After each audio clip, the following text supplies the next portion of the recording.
Well, you've just seen the film Freedom Downtime. At least I hope you've seen the film Freedom Downtime. If not, watch this part later. See the film first, because this won't make much sense to you, or there might be parts that are confusing. We're here with Kevin Mitnick in the year 2003, a few days after his supervised release has come to an end. Kevin, first of all, congratulations. Hey, thanks a lot. Great. Do I get a handshake? You get a handshake. You get a lot more than that. I can't imagine what it was like throughout the whole period of time, but let's focus on the last few days, and then we'll move back to what it was like during this whole process. It all came to an end. We're taping this in January of 2003. What were those last few days like? Was it very well? Before it ended, it was actually very nervous time, because my last time before my supervised release expired, the government issued a warrant without apprising me of it about 30 days before my supervised was to end, and I never knew about it until after I was off. And then once I found out 30 days after it expired, then that's when I went underground. So I was always in this nervous time of whether or not I'm truly going to be off supervised release. Is it really going to come to an end, or is the government going to want to keep me under their thumb? And even today, I'm off supervised release. I called the probation department to ensure that there were no surprises, and it still feels, I feel kind of surreal, like it doesn't, like it's, I figured I'd feel totally different, but I really don't. And it's kind of funny, I called, I'm on a good rapport with my ex-probation officer. He retired around Halloween, and I called him today saying, hey, I got off probation, and he knew, and he congratulated me, but he warned me, he says, be careful of Ken McGuire, who was the FBI agent that was the case agent in this case, because he's going to still be looking into you. They're still interested in you. In other words, they're not going to ever let up on me, and to be careful. When you say your ex-probation officer, you mean from a previous case or from this? No, one? From this case. So who was your probation officer until Well, what happened is my probation officer that supervised me for about 2.5 years retired in Halloween of last year, and then I was appointed a new probation officer for a few months. The guy that was the new appointee, that's not the gentleman that I'm talking about. I'm talking about the guy that was kind of supervising me for 2.5 years. The guy that actually, dealt with me from the day I was released for about 2.5 years. Okay. So now, which means that the government is never going to leave me alone. Right. Right. And as is the case with most people, I think, that have been through what you've been through, or something similar. Bernie, yes. They're always going to be keeping an eye on these people, and probably to a lot of us too. They'll be keeping an eye on us and monitoring our movements and things like that. But now, the last few days, though, what happened to you back in 1992? Was it 93? 92. You mean when I left? Your supervised release was about to come to an end. Well, I was targeted by a man who went by the name of Eric Hines. His real name was Justin Tanner Peterson, and Peterson was a co-defendant of another hacker, Kevin Polson. And Peterson was actually more of not a hacker, but more of a criminal. He was using credit card numbers, and doing credit card, fraud. And he was busted in Texas, and then in an effort to reduce his sentence, he became an informant in the hopes of getting completely out of the mess he got himself into, or getting a reduced sentence. So the FBI actually had Peterson target me, because this was about 1 year before my supervised release was ending, and the FBI in Los Angeles apparently had told him if he can get Kevin Mitnick, he'd have a real feather in his cap. In other words, if he got me, the big fish, that he would pretty much be, given a very lenient sentence. So this was back in 1992. The first time your supervised release was coming to an end. It was merely days before it was over. And 30 days. They actually issued the warrant on November 6, 92, and expired on December 7th. And what ended up happening is I stayed at my residence until the expiration date last time. And then 2 days later is when the U.S. Marshals came, and Ken McGuire actually showed up. And my mom was actually, since I left, she was packing up some of the stuff that she could use, because I pretty much abandoned anything that I didn't need. And then about I don't know, 21 days, 30 days later, I found out that they had issued a warrant for my arrest. Then I was afraid that I was going to be the example, because they had put me in solitary confinement for about 8 months under the because of the fear that I could start a nuclear war by whistling into a payphone. Oh. So I was afraid, and so I I made my best efforts at staying, trying to evade the FBI. Why not stay and fight the charges?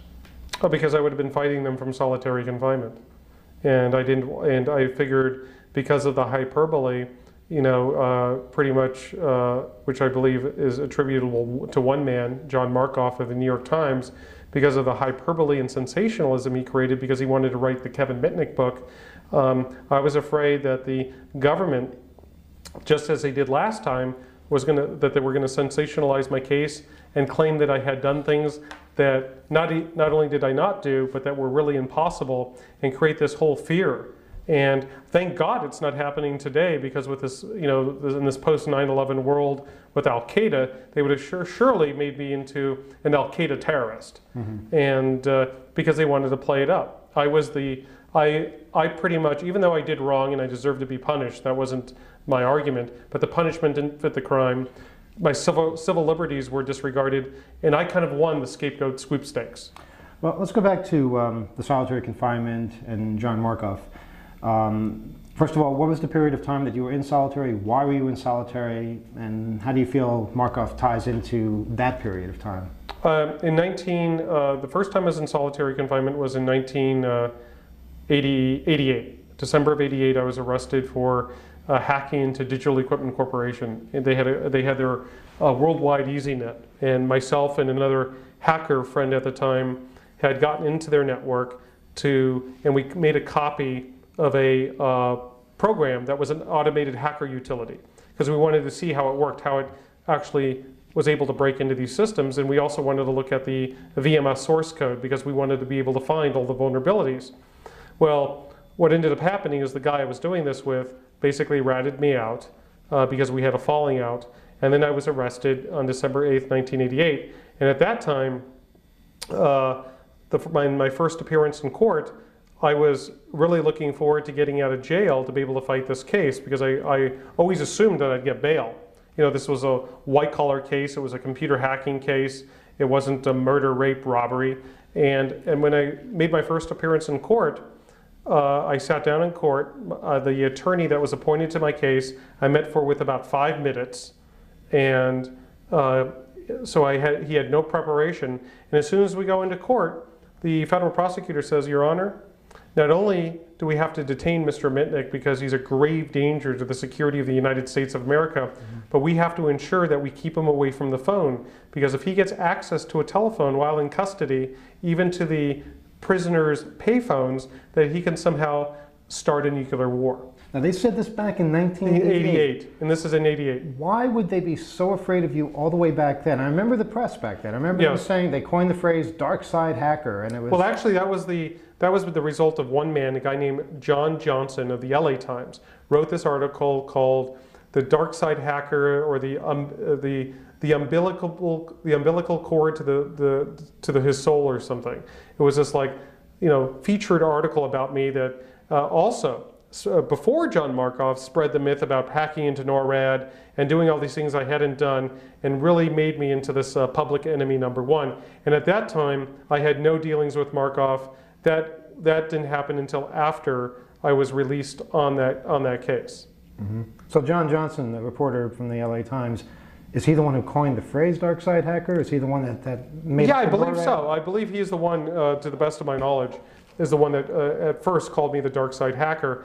And then I believe that Katie Hafner and John Markoff actually somehow obtained a copy of this, I believe because he's a reporter. He found it on The Wire and basically repeated a lot of the same myths that John Johnson told. But what I'm trying to get at is, why would this guy from the LA Times in 1988 make you into such a threat? What was it about your case? What sells papers?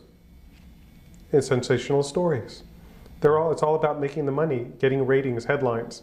And what this reporter had done is he wanted to write a sensational story. So he basically took the Kevin Mitnick case, labeled me this dark side hacker, had said things, just as John Markoff had done, that I hacked into NORAD, I don't recall the article off the top of my head because it's been so long, but he basically also had said these things, but I think he said they were allegedly.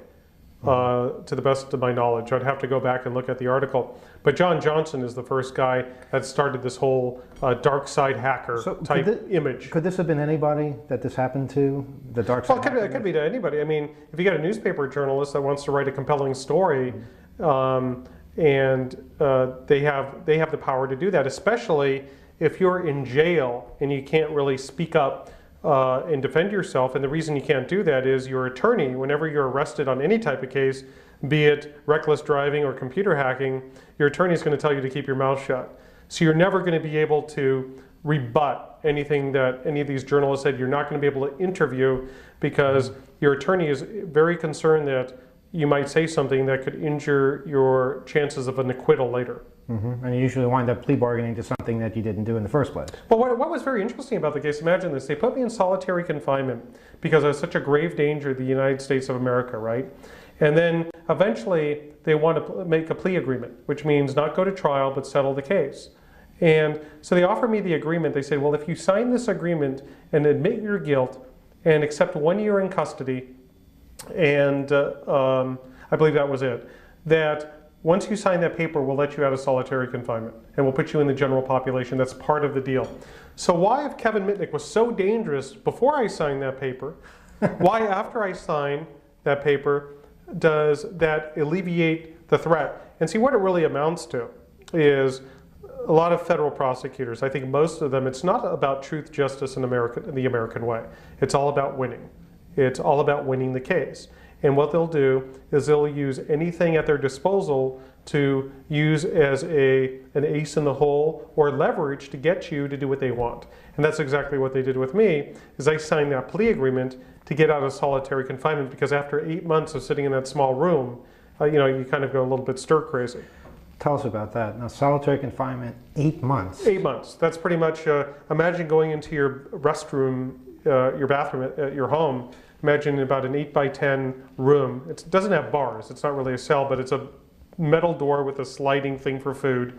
You're kind of like a caged up animal for 8 months. And if you want to shower, they let you shower like 3 times a week. What you have to do is you have to stick your hands through this slot. They handcuff you. You stick your legs.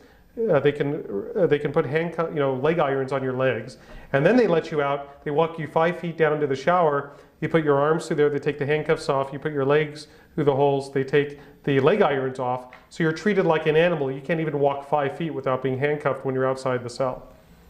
And you only get out for 1 hour, 5 days a week. And the Bureau of Prisons, it was interesting because John Lippman did some research to find out, because he thought it was absurd. The author of The Fugitive Game. In The Fugitive Game, correct. And according to the Bureau of Prisons, they have no record of me being in solitary. What about the piece of paper you signed? Is there a record of that piece of paper? Well, it's a plea agreement. A plea agreement that I agreed to settle the case. And then, after I settled the case, as one of the beneficial one of the points that would benefit me is I'd get released into the general population. Then I ended up going to Lompoc Federal Prison Camp for 4 months, and then I was released. Well, I mean, that's the interesting thing, because when we talked to John Markoff in the film, he seemed to be unaware that you were even in solitary confinement, which I found to be amazing. I think he is aware of it. He has to be very careful because his whole reputation's on the line here, and he knows in his heart he has done wrong. He knows in his heart that he didn't report the facts. And he knows in his heart what his real motive is to write the Kevin Mitnick book. I believe this to be true because John Lippman, who would have no reason to lie to me, told me he had met John Markoff for lunch in San Francisco, and he confided to John Lippman that he wanted to do the Kevin Mitnick book. And then he offered John Lippman the opportunity to do an article in Playboy regarding me.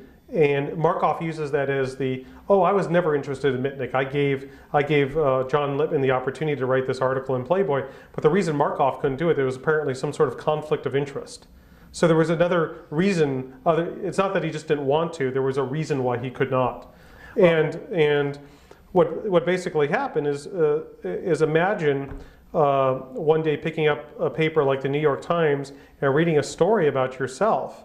That basically, and they use this, a very unbecoming picture, and you're on the front page above the fold, and it's as fact that you had done things that not only you did not do, but never have occurred. You know, like I was accused of computer hacking related stuff. What happens if some average guy on the street is accused of being a child molester or something like that? Can you imagine the irreparable harm that a journalist, an unethical journalist, can cause? And see, Markoff, when he first wrote his article that ended up being the story ran on Independence Day of 1994, at that time I was a fugitive. And a fugitive in the sense that I was evading arrest on this arrest warrant that I found out about later, about the supervised release. Well, John Markoff knew that I wasn't going to come and rebut his article because I'd have to turn myself in. And he was banking on the fact that I wouldn't turn myself in to rebut it. And so I was kind of, defenseless. I couldn't sit there and, and sue him for libel or sue the New York Times. But Markoff wrote the article, true, but he didn't put it on the front page. No, somebody at the New York Times did. It didn't matter where it was. What mattered is being on the front page does make a big difference, especially above the fold, and everybody can see your picture. Yeah, I don't know what influence John Markoff had at the New York Times, but it did end up on the front page. I don't know if he's part of that decision-making process or not, but all I do know is the man intentionally wrote lies and libeled me with the intention of raising public interest, in my case, maybe influencing the Department of Justice to make an example out of me so he could write a book about it. And 2 books were written. Cyberpunk came out in... Well, Cyberpunk was before that. That was after my first case, and how... and it kind of a lot of the stories in the first chapter of the, in case the people watching this don't know, I co-wrote a book called The Art of Deception, which is about social engineering tactics and how to prevent that book in the last year. Yes, it was released on October 4th of 2002. Okay.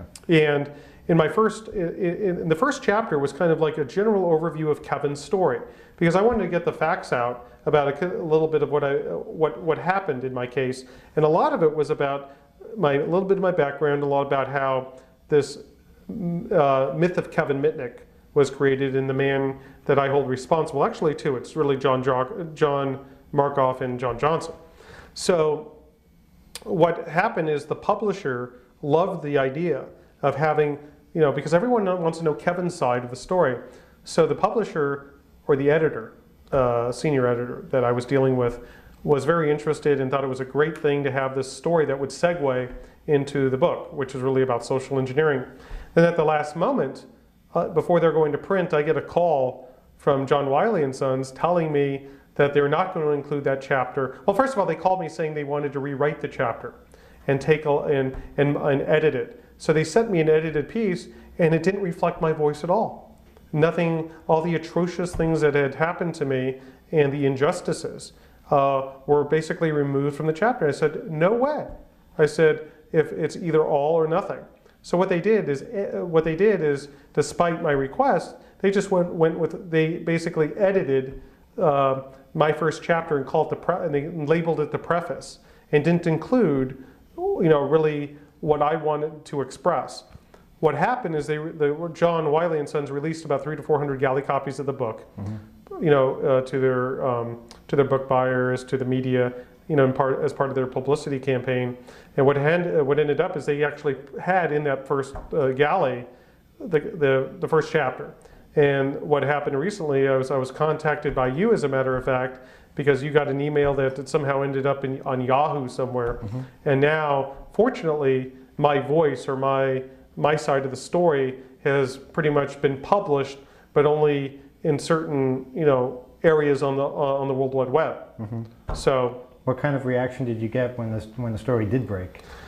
Well, I don't know if the average person on the street that is aware of my case actually read it, but for the people that did, which is a lot of been fans and supporters and people that have been following this case, it was a very positive response, and I'm glad that it got out. I couldn't have any part of it, because I wrote that work for Wiley, but I'm actually glad that the word got out. I'm very disappointed that it couldn't have ended up in the actual book itself, because it was important for me to express my side of the story, and it was very general, though. That's where I got my first look at it, was on the internet, and by seeing what you had to say. I admit it didn't really fit in with the rest of the book in the way that you telling stories about social engineering and how to protect your company, but I think it was very important to hear what you had to say. And yeah, I can understand why certain people would be very upset seeing you accusing them of things, but for God's sake, for the last 8 years, you've been prevented from speaking, from doing lots of things. And obviously you have a side. In fact, to this day, you're still not really allowed to tell your story. Is that right? Well, I'm allowed to tell it. I just can't profit from it. As part of the agreement I had to sign to get out of jail, or I'd had to go through a trial, then the government, that's a whole other story. I was basically told if I make the government prove their case, what they're going to do is take me to another federal jurisdiction and indict me and put me through a revolving door of trials. So I'm ended up, spending time in custody for as long as they want, or I signed the agreement. And as part of that agreement, I had to sign what they call an assignment agreement for a period of 7 years after I'm off probation or supervised release, basically saying I can't profit off telling, writing an autobiography, doing a newspaper article, magazine article, motion picture, movie of the week, or any commercial venture involving the Kevin Mitnick story. So basically what the government's doing is they're chilling my free speech by disadvantaging me from being able to profit off the time and energy it would take to get this out into a book or into a movie format. I remember back in 1995, I believe it was David Schindler who said what you said here, that he would take you to virtually every jurisdiction and charge you for the rest of your life. Exactly. And was that part of that particular threat, that if you didn't agree to this particular thing? Well, I'd agreed to the whole thing, and this was part of the package. I agreed to this assignment agreement. Kevin Poulsen actually they wanted it for life, but I negotiated it down to 7 years, which actually ended up being 10, because it was after my supervised release expires is when the 7-year timer starts. Kevin Poulsen can't do it for life. And what their argument is, well, we can't have criminals profiting from their crime.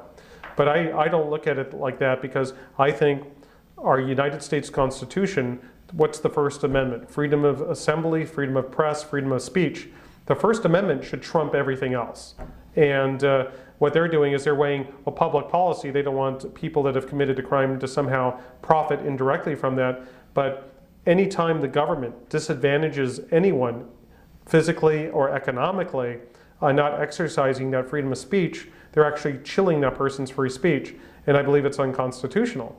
So I am actually going to try to find an attorney to examine these issues. I'd like to go to the EFF, but they've never been any help to me. I doubt they would even look into the matter.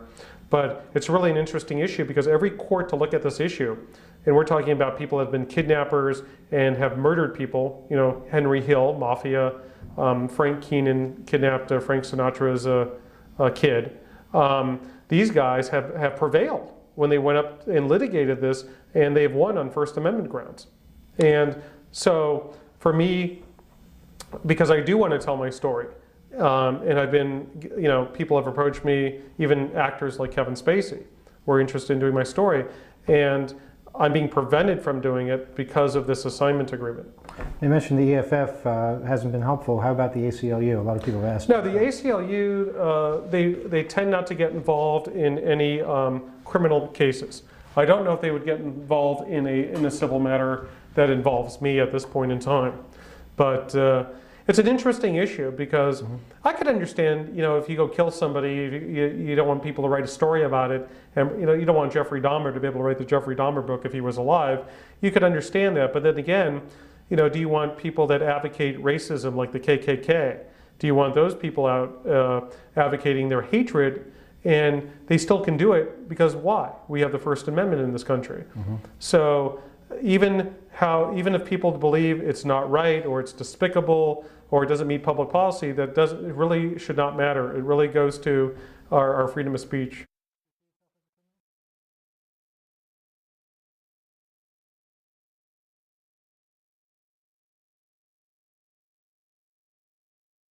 Do you see yourself as a criminal?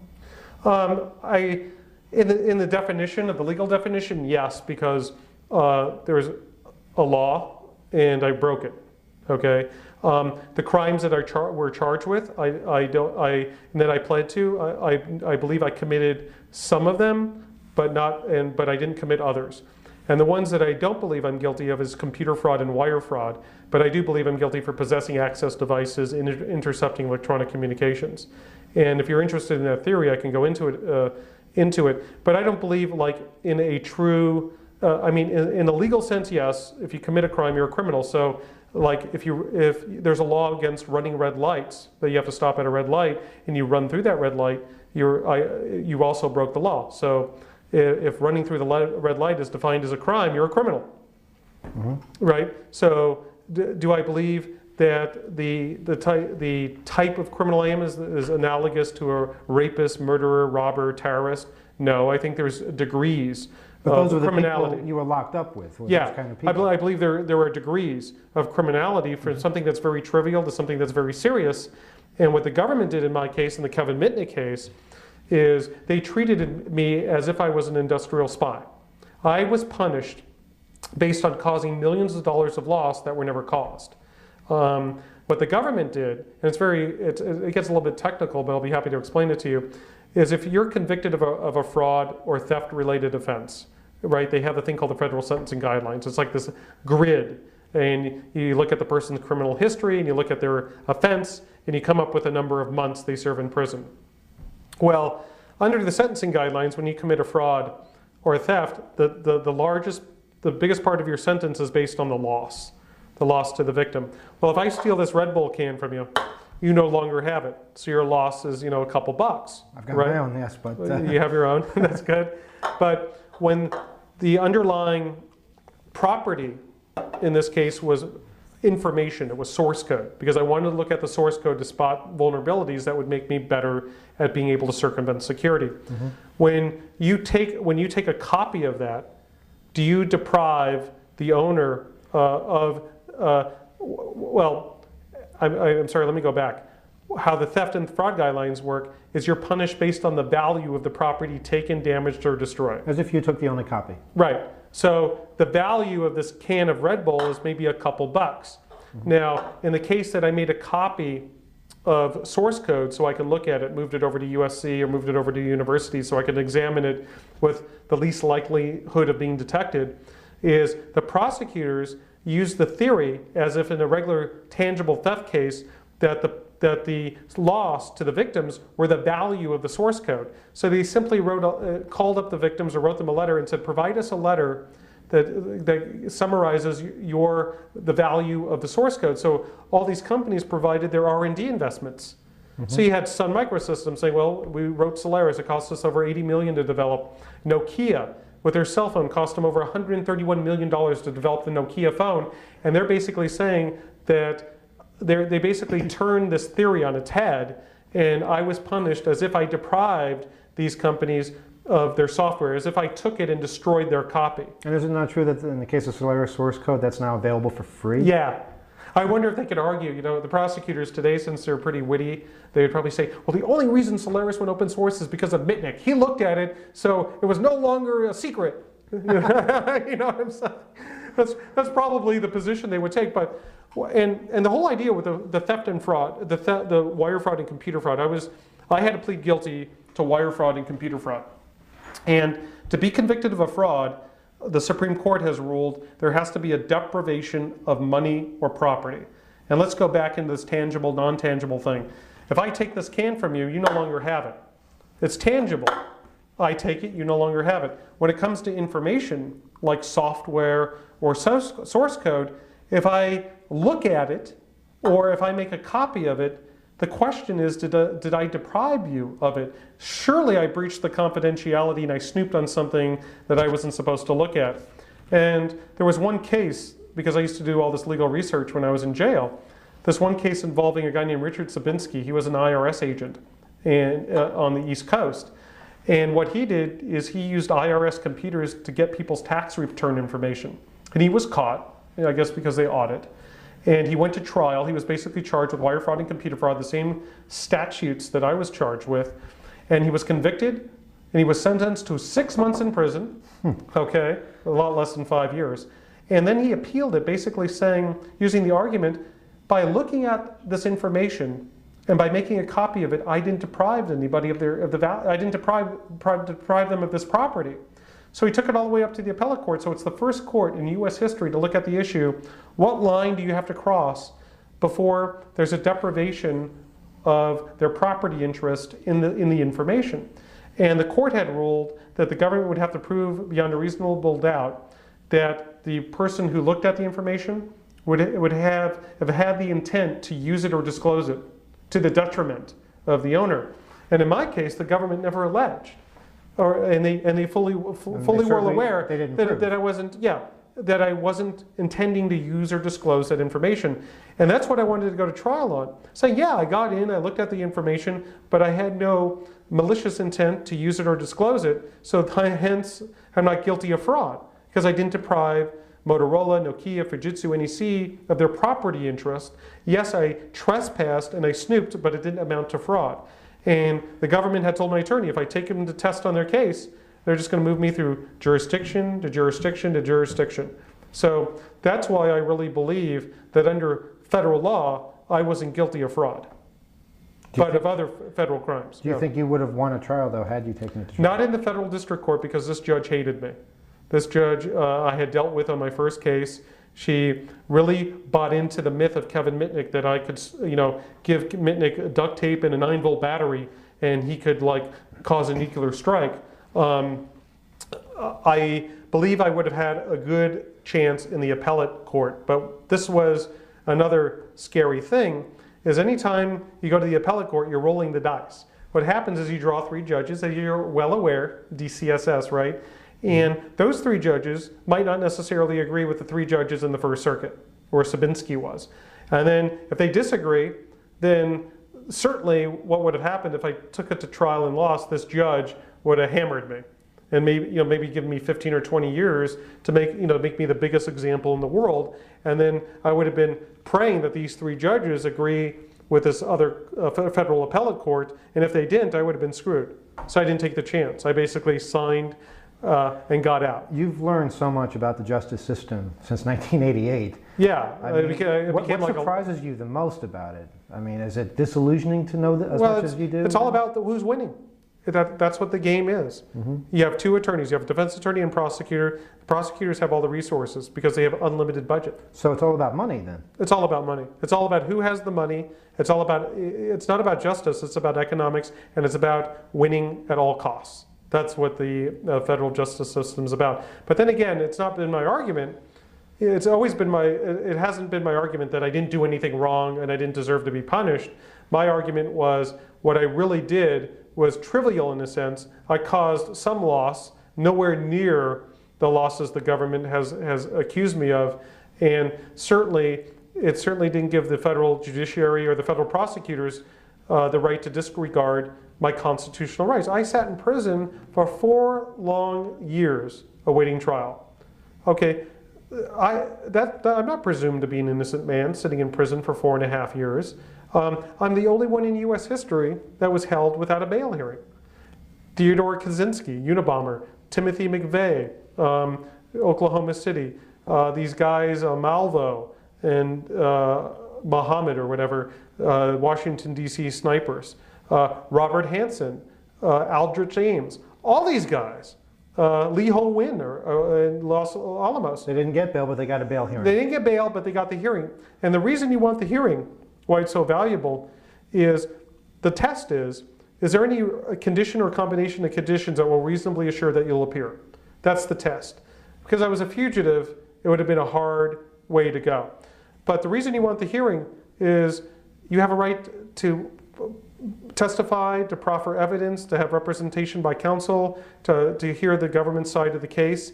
And then what happens is you could appeal that decision of the lower court because they look at the hearing and they see it on paper in the transcripts. Well, if you never have the hearing, you also don't have the right to appeal a hearing that never occurred. And constitutionally, before the government could deprive you of your freedom, you have a right to a hearing, period. What do you think would have been a fair sentence for someone who committed the crimes that you committed? Do you think prison is even something that should be considered?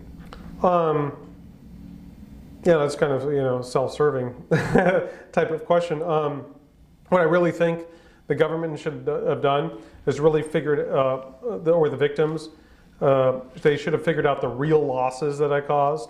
the real dollar amount and not exaggerated and blown it all out of proportion. And then based on whatever the federal law was at that time, like whatever the punishment was for that particular number, that would have been acceptable to me. I would have no complaints because, hey, I did something wrong and I got caught, and that was the consequence. Do I think the laws nowadays, where they're trying to put hackers away for life, I think it's absolutely absurd. Well, let's fast forward to the present day, Yeah. post 9/11. If you had been Because in the they're trying to- situation that you were in back then, Yeah, well, the government actually, the DOJ, if you go into Google or you go into LexisNexis or Westlaw, the publicity PR people in the DOJ were calling me a computer terrorist, and they were using that derogatory term in a very loose sense, and and labeling me as a computer terrorist was, I just couldn't believe it. I've never crashed a computer system. I never destroyed data. I never profited from like selling stolen information or anything like that. I never have tried to influence the government into a course of action based on some sort of threat. And yet I'm called a computer terrorist. What happens if that happened today? I would have been in Guantanamo Bay. In Cuba. Well, okay, by that logic though, what damage did you cause? Because you said you did cause some damage. If you never did any of those things, where's the damage? Well, the damage is probably in them investigating the security incident, and like when you hack into a box, they don't know what your intent was, the victim, so to speak. So they probably have to reinstall the OS, change passwords, reinstall the operating system, reinstall the apps. That takes time. Time equates to money. I talked to this guy named Sean Nunley, who we're friends now, but he worked at Novell. He's the guy that I called up on the telephone and was able to trick into creating me an account on their terminal server. Because I was already behind the Novell firewall because I had a vulnerability in SMTP, but I still wanted a California dial-in. So I tracked him down at his home in Tracy, called him up, gave him a good story. He created the account. What I did is I called his voicemail and I left the password that I wanted, and he always saved the message. Then when they found out that I was the hacker, they sent this, they tape recorded the voice, and they gave it to the FBI, and they never heard anything for like 6 months. 6 months later, Sean gets a call, and it's Kathleen Carson in the LA office. She goes, "I just played the tape, and I know who it is." And he goes, "What do you mean you know who it is?" She goes, "I don't recognize his voice right off the bat. That's Kevin Mitnick," because it was, and this guy couldn't believe it. They just sat on it for 6 months. But so, in any event, he told me that at Novell, they were rebuilding their boxes. Like every system that I compromised, they did rebuild the box from scratch. So they were spending a lot of time and money because they didn't know what I was going to do. And they didn't know whether I put in some piece of malicious code. So to cover themselves, people were spending an inordinate amount of time on it. So he said, it cost them a lot of money, he said. So that's what I'm really going on. So I'm sure I cost them some damage, but nothing was intentional. I didn't ever profit from this, and I didn't crash destroy their data. And I'm sorry for causing them the damage. That wasn't my intent. When I was doing it, what I thought that they found out about it was just a matter of changing some passwords. I had no idea that they would be having to rebuild their systems. I wasn't even thinking that they'd have to do something like that. What motivated you in the first place? Intellectual challenge, learning how things work. Like I wanted to become the best at circumventing security, right? There's two ways of doing it. You could either find security holes in closed proprietary systems by reverse engineering, which takes a lot of time. So I kind of wanted the Cliff Notes. Cliff Notes are the source code. You look at the source code, you can look for buffer overflows, you can look for commented code where a security problem was fixed, and then work it backwards to go, well, they're fixing it here, so what was the vulnerability? And then I'd become very adept at being able to circumvent security, and that's all I wanted to do, was to be like the best lock picker, but in the sense of that, and also learn how these systems worked. I like taking things apart and figuring out the inner workings of it and playing with the technology. To me, it was a game. I never meant anybody any harm by it, and it was exploratory. To me, cyberspace, beginning with the ARPANET, was all about exploring cyberspace. and go and sneaking into things you weren't supposed to be into, kind of for the thrill of it, for the fun of it, and doing cool things and being a kind of a prankster and having fun with it. Wasn't that more or less accepted back in the early days? Oh yeah, like what I was doing, and I was doing it openly. I was, my teachers never told me don't do it. My parents didn't tell me don't do it. It was, they weren't very computer knowledgeable anyway. But back then it was like, if you were a hacker, you were cool. You were given kudos, and nobody looked at it as today as like, oh, now you're the master criminal. So I started before there were even laws against this type of stuff. Mm-hmm. It's a long road you've been on from the early days to now, and I mean you must have seen all kinds of changes, especially now that you're finally back on the internet for the first time since you were a fugitive. Right. What kind of changes have you noticed apart from the attitude change and the paranoia? Pop-up windows. Pop-up windows, and that's what it's all about. And spam. Uh-huh. No, I think the internet is, when I was busted in February '95, the internet was I was using Mosaic 1.0. I was browsing JPL to look at pictures of Mars.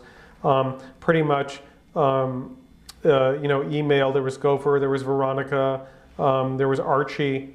Back in those days, there was no commercialism on the internet. In fact, I think according to the charter of NSFNet, you couldn't do any commercial transactions or profit from using the internet, and the explosion, the .com, the commercialization of the internet, all happened when I was locked away as a presumed innocent man for 4.5 years. So it must be like a totally different thing now, seeing Yeah, this. and unfortunately I haven't had time to really sit down and play with it at all, but it's really nothing new to me, to be honest with you. I had a radio show in Los Angeles on KFI, and my show was about demystifying the internet. So what I would do is people would access the internet, and I'd be sitting behind them, and I'd be learning about the net where I couldn't type, but where they would actually be using the internet, or they'd print out stuff for me. Mm-hmm. So it's not like it's a big mystery, but it's nice not to have to call somebody and say, hey, check my email. To actually touch the You button. used to check my email a couple times Yeah. a while ago as a favor. Wading through the spam to find Yes. the one message The there. one message we're looking for, yeah. Now, you've engaged in a lot of projects since your release in 2000, and they all involve some kind of a challenge, because obviously to do a radio show on KFI, you needed to get access to what was going on in the net. You needed somebody to be able to check things for you. You wrote a book, which, considering it was about social engineering, it was about things that involved technology, yet you weren't able to use the internet. Right, in fact, it was the first time I was able to use a computer was back in January of 2002. I was going to ask the probation officer for not a laptop, but for a word processor, right? So I can work on writing the book with my co-author, because I also have to be, what am I going to do it on a yellow pad? So they surprised me, and my probation officer gave me permission to get a laptop or a desktop computer as long as I do not connect to the internet. So and that must have been hard, because so many devices today connect to the internet by default, so you don't even know you're connecting to the internet. Yeah, but at first he wouldn't even let me get a modem. Then I convinced him. I said, listen, my co-author and I need to trade files, and the way we can only do it is by modem. Mm-hmm. So he said, okay, and I told him, and I bought the laptop, it had a built-in modem. You know how they are, it's not like the old days where you had to get a modem card. Right. Or a PCMCIA card. And these days you have built-in wireless cards. Yes. So you could instantly... Actually, the laptop I had gotten did not have a wireless card. Mm-hmm. The one I have now does. You also testified before Congress. Testified before Congress. That was fun. You were there. I was there. Yeah. And we were backstage with Joe Lieberman before he was the vice presidential candidate in 2000. Do you remember when he told me I should become an attorney, or was it Thompson? They were joking around. I was explaining my case, and one of them said, "You should really become a lawyer, Mr. Mitnick." That might have been Thompson, but I'm sure they both think along the same lines. So then I said, well, there's a little problem of a felony conviction. I said, maybe you guys can help me out with a pardon. Mm-hmm. And then I was joking around with the media, and basically my first email will be to Lieberman asking him, hey, when he gets into office, consider a pardon. They were so nice to you then. They were nice guys. And, I liked them. You gave them all kinds of information in front of that subcommittee about security and social engineering and that kind of thing. They seemed really interested, and perhaps they were. But that doesn't seem to translate in today's legislation and the way people are being prosecuted and the overall paranoid feeling that you get in society. See, to the government, I'm still, I'm still hated and discriminated against, And I mean, even recently, I went to join this group called the ISSA, which is the Information Security Systems Association. I think that's the name of it. And I went to a couple meetings and I filled in. And then on the second meeting, one of the guys confided in me there, that actually is part of their group, that they're going to try to ask me to leave, that I should sign up to become a member. So I signed up online the day my probation expired, and they actually sent me an email granting me membership and giving me a password to the website. So now they're trying to manipulate the situation, claiming, well, they never did enroll me. It was a mistake, and the system did it, automated. But it doesn't do it automated in 48 hours. I remember you running into a similar situation. So what they're trying to do, but the bottom line is here, even though I made a mistake, I paid my debt to society, I completed my probation, I've assisted the U.S. government and businesses, it's still people in the security industry are just they just won't forget, they just won't let it be. They won't let it go, and it's a constant issue.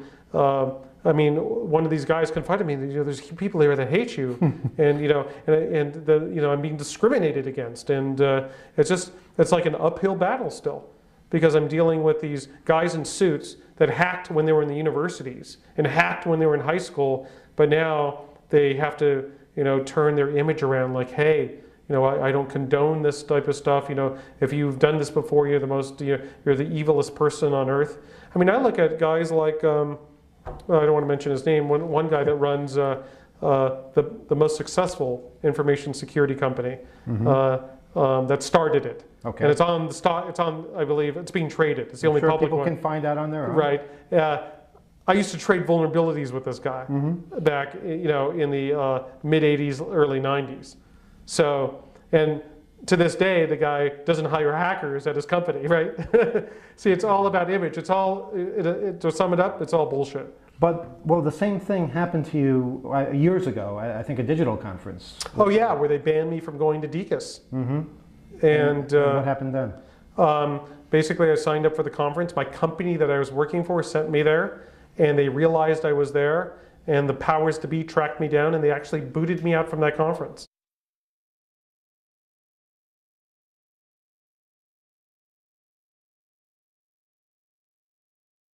We live in a different world today with the events of 9/11 and total information awareness, the Patriot Act. What is it that frightens you the most about all this? Well, I love a bumper sticker that I recently saw. It said something to the effect is, I love my country, but it's the government I'm afraid of. And that kind of is my sentiment exactly. I think in this post 9/11 world that our government, the people in the DOJ, are really exploiting this tragedy to get more power, under the pretense that it's to fight terrorism. And they're trying to get a lot of power to surveil United States citizens with very little or no judicial review. And it's concerning to me, because each and every time we as Americans, in trying to achieve better security because of the fear of terrorism, each and every time we give up a civil liberty, we'll never get it back. And our forefathers have fought and died in wars back, when we came from England, so to speak, to fight for these rights. And it just amazes me on a day-by-day basis of how easily people are willing to give up those rights in exchange for a little bit of security. And that's what really causes me some reflection. And then I think about why, when the government is asking for additional power, why don't they ask for that additional power for a very limited period of time? They say, well, when the fight for against terrorism is going to go on indefinitely. It's never going to be over. Just like the war on drugs, it's still going on today. It's never going to be over. So it really concerns me about how easily people are willing to give up these rights. Well, it's because of fear, because people are afraid. So security. They want security. They're willing to give up rights because they're afraid of what will happen. They're willing to give up their privacy in exchange for feeling more secure. But once you give up those privacy rights, you will never, ever get them back. Period. Do you see a parallel between the fear that people have of the unknown, which makes them give up all their civil liberties, and the fear that's instilled in people by the media against people like you? Yeah, I do see a parallel. For the reason that Kevin Mitnick became the cause célèbre and the cyber boogeyman was really as a result of John Markoff's reporting, John Johnson's reporting, and the Department of Justice. They needed a cyber boogeyman to put the fear in the hearts of the American people that there's dangerous people out there and we need to protect society against these people. And the term hacker, which I believed and still believe is an honorable term, has turned to be a derogatory term. The word hacker now means a guy with a computer that's a criminal. And that's the farthest, that is not my definition. It's the furthest thing from my mind. A hacker is somebody that enjoys the intellectual challenge, likes to take things apart, likes to stretch technology and do things that it wasn't originally intended to do. And they like figuring their way around obstacles. One of the ways that I used to figure a way around obstacles was circumventing security. It was a challenge and it was an exploration type hobby to me. But in today's world, the word, there's cracker, there's hacker, there's white hat, there's black hat. And there's no set definition of these terms. So in one, and I had a discussion with a Wired reporter who actually was able to, they wanted to use, when they talked about Kevin Mitnick, the word cracker. And the word cracker was a word that drew a strong inference that I was malicious. And malicious is intentionally trying to cause harm, and I was never that type of hacker. So I made it a point to argue this fact, so now when you read stories on Wired Online about me, you don't see them refer to me as a cracker. Well, cracker is a fairly new term that was put forth by people that wanted to defend the word hacker. Cracker used to mean code cracker. Well, they didn't want people like Kevin Mitnick and other hackers to be in the same group as them. They wanted to be distinguished because they thought that people like me brought, made the word hacker a derogatory term. I didn't do it. So it was the mainstream media that did it. They made a new derogatory term. Right. But it has no more definition, and that's what I think is the problem with it, is that there's no definition to the word cracker, and you don't know anything about what the person is. Well, it's a malicious hacker. But what's malicious? What does that mean? It's malicious by, if you look at something you're not supposed to, or you get into somewhere you're not supposed to be, or is it where you write a worm, like a SQL worm, that takes down the internet? What is the line that you have to cross? And it's not well defined. There are words to describe people who do malicious things, correct? Right. There's other words like vandals, like what Markov called me, labeled me in his articles was a computer vandal that has run amok. When I never vandalized anything in my life, physical or electronically. What do you think of the state of the hacker world today?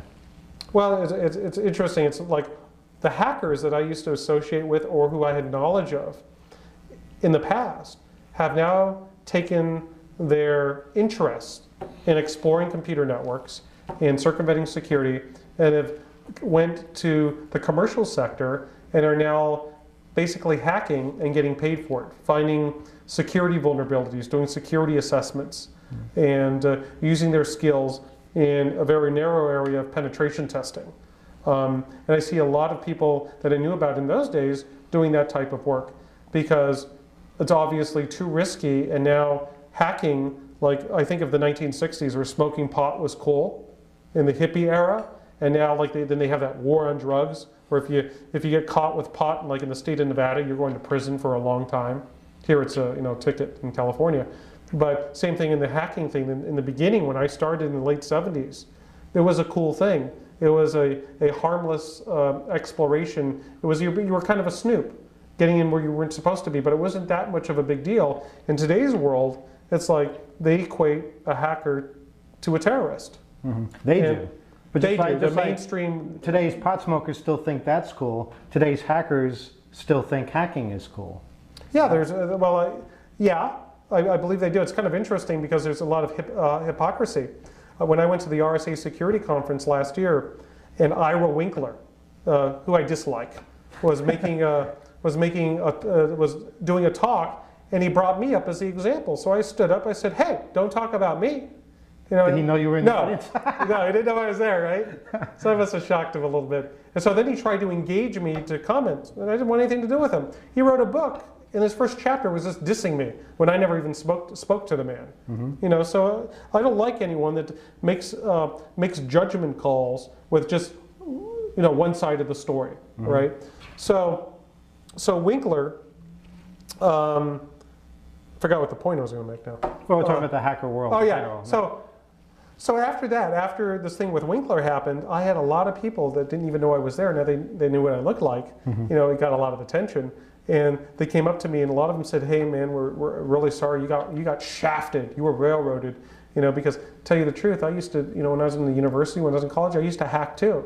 And these are guys coming up to me that have badges that they're with big, security organizations like Red Siren and ISS and these recognized security firms, and these are the guys that would decree hacking. If you're a hacker, you're a bad guy. And they used to do it themselves.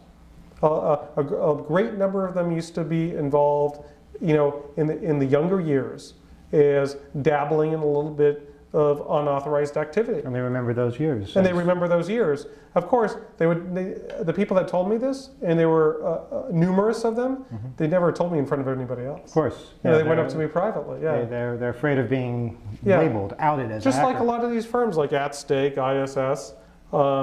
These are the guys, that I've heard have engaged in a little bit of questionable activity, right? Have crossed the line themselves, yet, we'd never hire a hacker, like with the with the fiber optic thing. I thought it was ridiculous. It's all about image. It's all. What kind of a message would you send to today's hackers, the kids that are just starting out, that are curious, that see you as kind of a role model? Well, I don't want them to end up in my shoes and go through the trial and tribulations. And also, back in my day, it was the cool thing to do. In today's world, it's really looked at as a violation of another person's property rights. So, by hacking into systems that aren't yours. So, in today's world, you can set up your own network at home. You can set up a network with a group of people and try to hack into each other's systems and not go into like corporations or where you're not supposed to be. Otherwise, you might end up as the new example. You don't want to be the new example. But they've moved the line a bit. They've made it so that if you even try and reverse engineer a program, you're breaking a law now. You can go to prison for that. Oh, the DMCA. Violating the Digital Millennium Copyright Act. It's ridiculous. So it's not the just, DMCA is hacking into we could someone go else's on for computer. that for an hour. The DMCA is ridiculous. Yeah. But it's all about money. Money gets the lobbying power. You can commit a crime on your own computer without connecting to anything, just by figuring out another computer program. Well, if you do so, don't tell anybody. You know what am I going to say? I mean, do I think it's wrong to find vulnerabilities in security mechanisms that protect copyrighted materials? No. Do I think the law is bullshit? Yes. Would I openly violate that law? No. Would I encourage anybody to violate it? No. It's kind of like, is it illegal to listen to cellular phone calls on scanners? Yes. Do people do it all the time? Yes. Do people do it in the presence of the FBI? No. How would you fight the ridiculous laws? Not you personally, but how, in general, should the hacker community, should the population at large, the problem is, fight these things? It's very difficult to fight because it takes money. I mean, the people, the RIAA, the MPAA, they have a lot of money backing them. The people that are interested in defeating security for the intellectual challenge do not have a lot of money, and they're more of the everyday wage earner. Okay, but at least back in my day. So it's who has the most money is going to win.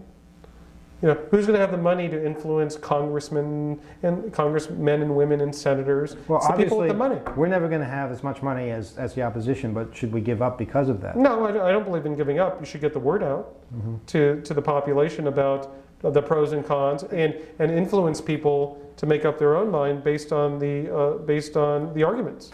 That's one thing that I think we can look to the Free Kevin movement as getting the word out. Yeah, that's I thought true. it was amazing how the word spread, how everybody was saying Free Kevin, and I think that kind of added to future movements such as the Free Dimitri movement and various Yeah, other I things. actually picketed for Dimitri down here in Santa Monica. It's funny, my girlfriend and I were in Las Vegas, and on her Jeep Cherokee, she has a Free Kevin bumper sticker, and we're driving in Vegas. This is about a week or two ago, and then someone shouts out, "He's already free!" Out of the car. It's kind of cool because you never figure that people are really going to know. Yeah. Because a lot of people stop my grandmother. They go, "Who's Kevin?" And so many people do know. So many people have found out, people you wouldn't expect, Right. gas station attendants and, people's fathers-in-law. And I owe a lot of gratitude, to you personally and to the members of 2600 for getting the word out. Because if people didn't speak their mind to their opinion of what was happening to me and about my civil rights being disregarded, about the media and about the federal prosecutors, creating a character of Kevin Mitnick, of something that I never really could do, like break into NORAD or start a nuclear war, is they would have basically been able to pull the wool over everybody's eyes, and who knows, I might not even be here today talking to you. I might have been the computer terrorist, or Miramax, when they were making that atrocious movie that was going to cast me in this light as the Hannibal Lecter of computers, when it was simply a fabricated script loosely based on Markov's writings. And here we are 5 years later. That film still has not seen the light of day in this country. It's out in Europe, but I don't think it's ever going to be And I released get here. email all the time saying, "I love the film. You were great." And Are you sure they're not talking about this film? No, they're talking about Takedown, right? They're talking about Takedown, and it's not true. It's not the true story. And they're now a fan because they saw this movie that doesn't depict the real Kevin Mitnick. Do you get any mail about Freedom Downtime? No. No. No, it's all about, they call it Cybertrack but don't forget, I haven't been using email for Oh, that's that long. true. That's true. What's the date? The 25th? So we're talking about 4 whole days? Yeah. Yeah. But what did you think of Freedom Downtime? Oh, I thought it was great. Yeah. Anything that we got wrong? Anything that needs to be expanded upon? Well, no, I think it's always good to get information. I thought it could have been just a tad bit shorter. And like, for instance, like you had a scene in there where you're removing gum out of the car. That was an important scene. Wow, that's a very valuable scene. It was funny. It symbolized the difficulty that we were having telling the story because it stuck to the surface of the car, and it was just a mess. Maybe I just didn't get it, but I thought it was very well done, and it's the best. It's the best film that really goes out into the community and really discusses the important issues. And see, what I think the Free Kevin movement is about, it's not just about me, it's about we don't want this to happen again. We don't want the government or business to use their powers to unfairly make an example out of somebody for something they did not do, because they're trying to advance their own agenda. John Markoff was trying to advance the agenda of writing the Kevin Mitnick book so he can profit, which he did, and he made multi-million dollars. The government's agenda was trying to get more power and more laws passed that the DOJ could enforce. The prosecutor's agenda and their overzealousness in my prosecution was to advance in their own careers. In fact, right after I pled guilty, Christopher Painter went on to be the deputy chief of CSIPS, the Computer Crime and Intellectual Property section, and David Schindler went into private practice right after the Kevin Mitnick case was done, because they wanted to advance in their own careers. The FBI wanted to basically send a message: if you make fools out of us, we're going to get you.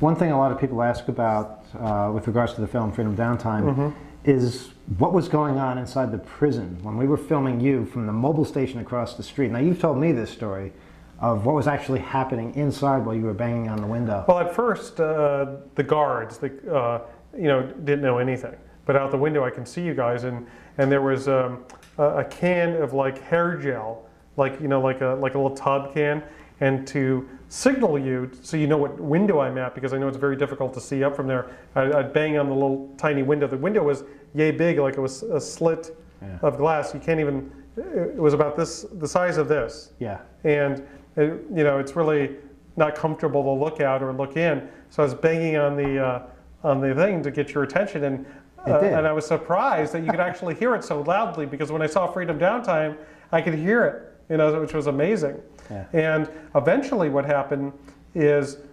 the prison guards or the staff realized that there was somebody across the street with a camera filming up at the prison. So then they figured out somehow that it had something to do with me. So as I was signaling to you and waving, and then I just had an intuition at a certain time to go down to where the guard was and just chat with him, and that way he sees I'm right there, so I couldn't have been anywhere else. So coincidentally, within 30 seconds of, within about 5 minutes of chatting, he gets a phone call, and he's talking, he goes, no, he's right here in front of me. So somebody called asking where I was, assuming I was at the window. And then all of a sudden there's like the goon squad came, all these guards, and they locked everybody down in their rooms. But they didn't do it. They asked me about, do you know who's across the street? Do you know what's going on? I go, no. I just acted completely stupid. And that's what I recall. So how many people were in this prison at the time? Well, I was on a floor with about 130 other inmates. Was it the entire prison that got locked down? Just the floor? From what I know, it was just the entire floor. How do they know what floor to lock down? I guess what they saw is, I don't know. They knew because you guys had free Kevin banners. They knew it was probably the floor that I was on, that you guys were protesting or something, and they get very paranoid when somebody's outside filming the prison. Yeah, and it's great you guys were across the street, because when they told you to go away, you just basically go fly a kite. Well, no, what they did was they told us to come over to them. Right. They were standing on their sidewalk. Come over here. We just want to talk to you for a second. He said, come over here. I said, no way, we're not going over there. So we stayed by the mobile station. Because there's nothing they can do when you're on public property. And we weren't the only people there. Other people were coming and waving at their relatives or whatever, and it's the only place you can visit for many. Yeah, then what's happened is someone actually took a free Kevin bumper sticker and stuck it on the glass at the Metropolitan Detention Center. Wasn't us. We didn't do that. Right. So get this. So these morons come up to me and barge in the room I was in, and they go, "How did this sticker get up on the window?" I knew. Oh yeah. Well, I snuck out of the prison and put it up and came back. And I go, I don't know. And they, I just played dumb, and they basically went about their business. But I mean, what's the intelligence of these guys that come up to me and ask how did I do it? I broke out, and then I decided to put a sticker on and come back up. How were you treated for the most part in prison, both by the guards and the fellow prisoners? Well, when I was in detention in MDC, I was treated reasonably well by the prison guards there. They were just doing their job. Some of them decided they had personal issues and would be very petty, but the prisoners, I had a lot of respect because of my intelligence and for what I was in there for, and because of my notoriety. But at the same time, there was a lot of disrespect because I didn't do it for the money. Because they said if they had my skills, they would have been using that to get fat bank accounts.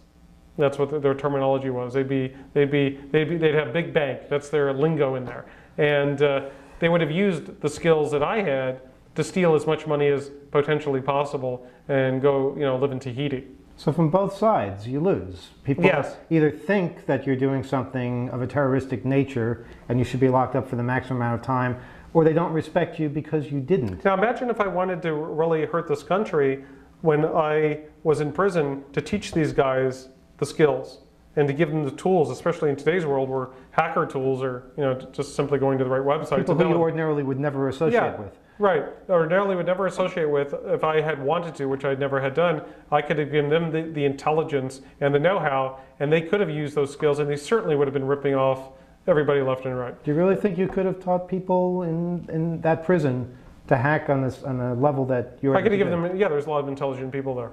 Yeah, I mean, I don't say at the same level, but at least where they can start and how the vulnerabilities that are out there in some of the systems. I certainly could have given them information, but I never had a desire to. Did they ever pressure you to do this? Well, I was approached by a Colombian drug lord that offered me $5 million cash, no questions asked, if I could somehow get him released once I was released from custody. And I had a Nigerian guy who was part of a Nigerian credit card fraud ring that said if I were to give him 100,000 credit cards, he'd give me $1 million cash. Of course, I would never, see, my motive and purpose behind hacking was never to steal. And I consider that like outright theft. And that wasn't what Kevin Mitnick was about. So, of course, I never took any of these guys up on their offers. Throughout this whole ordeal, a lot of us have been impressed by the support from your family. Yes, my grandmother, my mom. It's simply incredible. And I think we should spend a moment just acknowledging that. And also, I'm wondering, how much strength did you actually gain from your relatives on the outside? Who were... Oh, a tremendous amount. Especially from my mother and grandmother. They were always there behind me. They were very supportive. They'd come up to visit me and they would drive from Las Vegas to Los Angeles like every 3 weeks.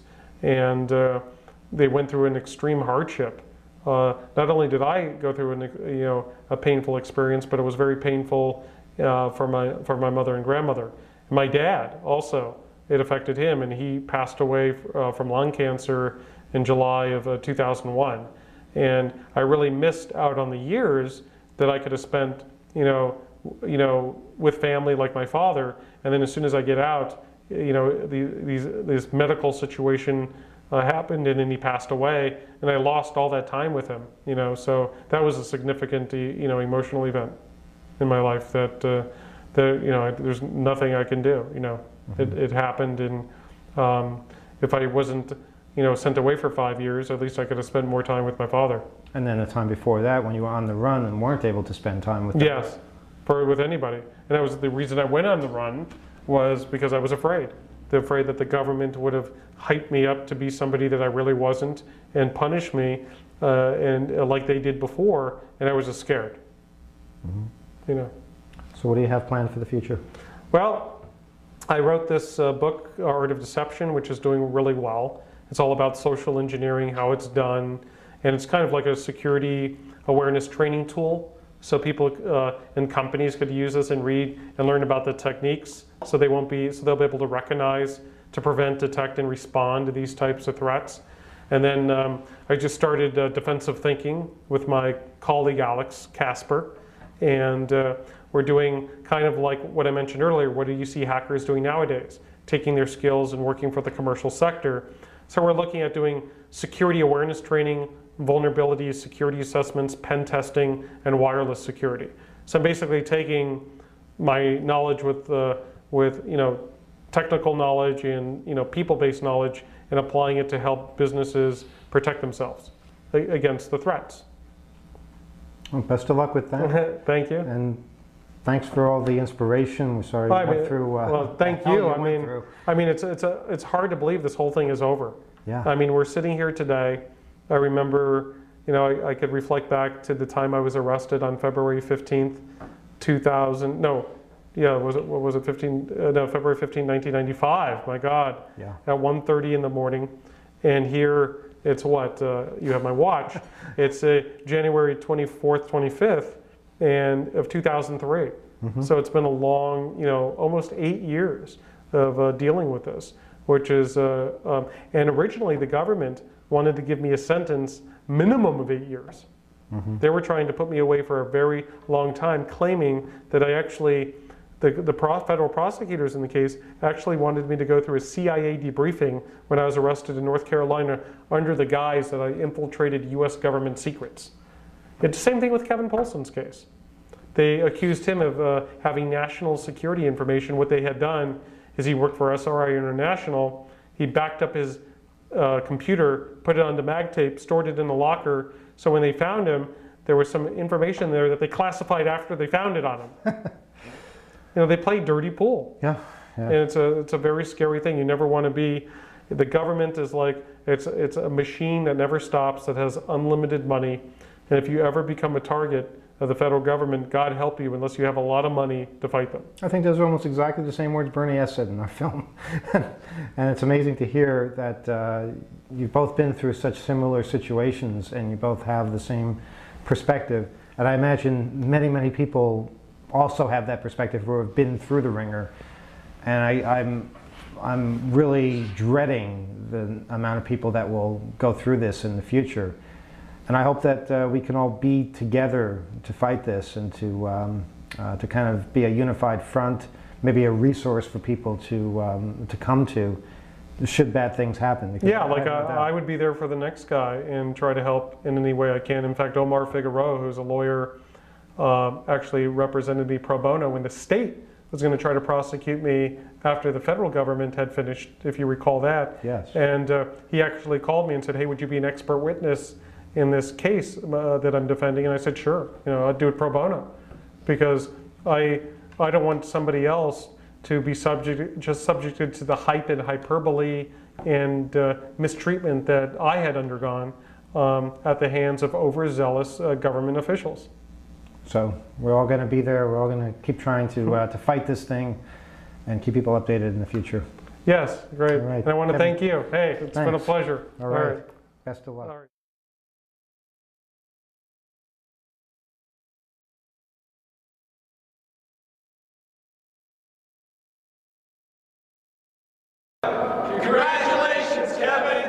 Congratulations, Kevin! Congratulations, Kevin! Congratulations, Kevin. Congratulations, Kevin. Congratulations, Kevin. Congratulations, Kevin. Congratulations, Kevin! Say congratulations, Kevin. Congratulations, Kevin. Welcome back to the internet. I have a porn site. See me there. Congratulations, Kevin. Congratulations, Kevin. Congratulations, Kevin. I'll be hiding these now. Congratulations, Kevin. Congratulations, Kevin.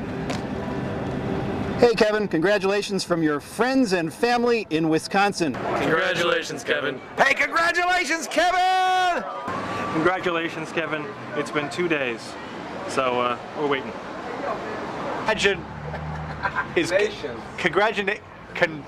Does it have a T or a D, congratulations? It sounds like congrat. People say congrat, but you say congratulations like a D.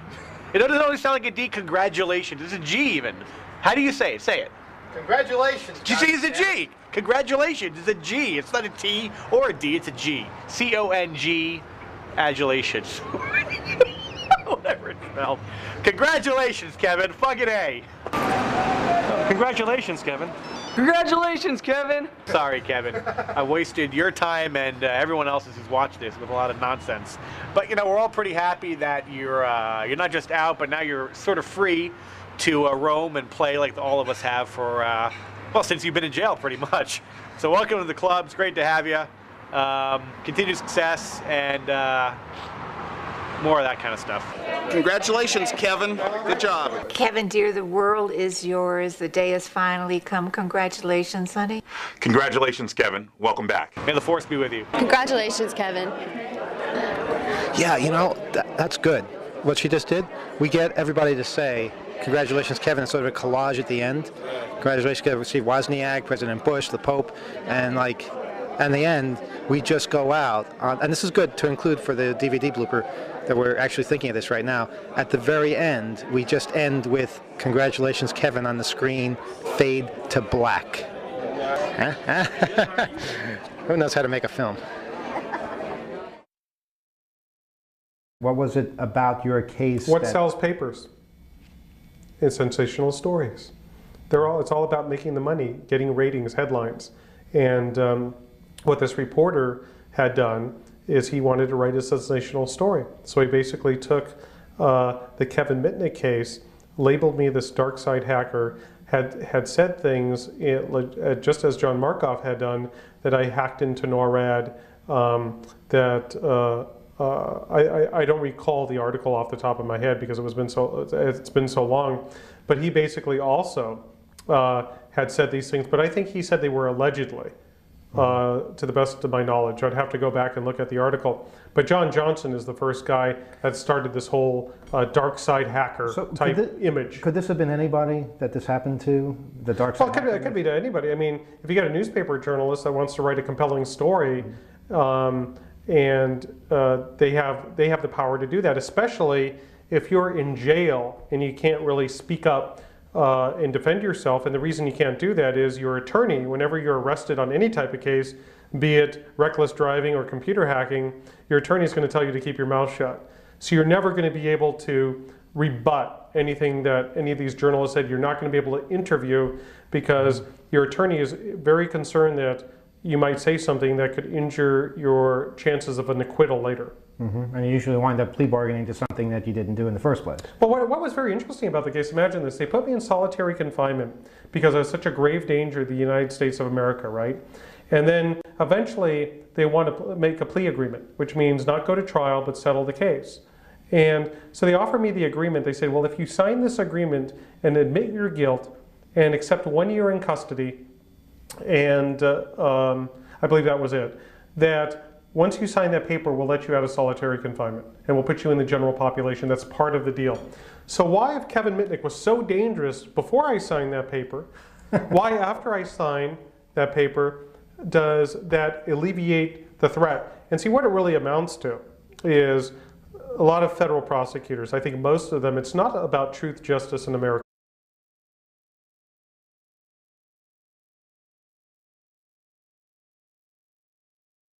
Well, you've just seen the film Freedom Downtime. At least I hope you've seen the film Freedom Downtime. If not, watch this part later. See the film first, because this won't make much sense to you, or there might be parts that are confusing.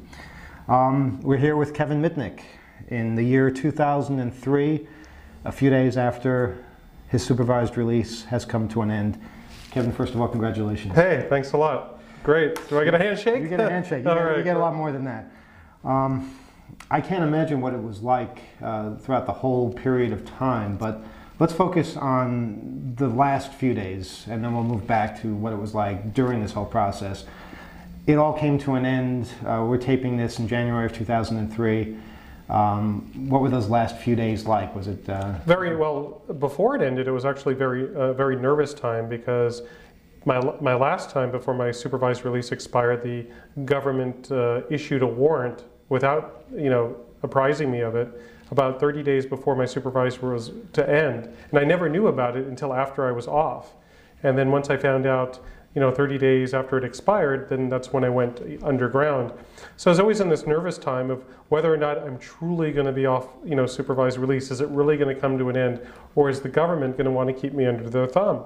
And even today, I'm off supervised release. I called the probation department to ensure that there were no surprises, and it still feels, I feel kind of surreal, like it doesn't, like it's, I figured I'd feel totally different, but I really don't.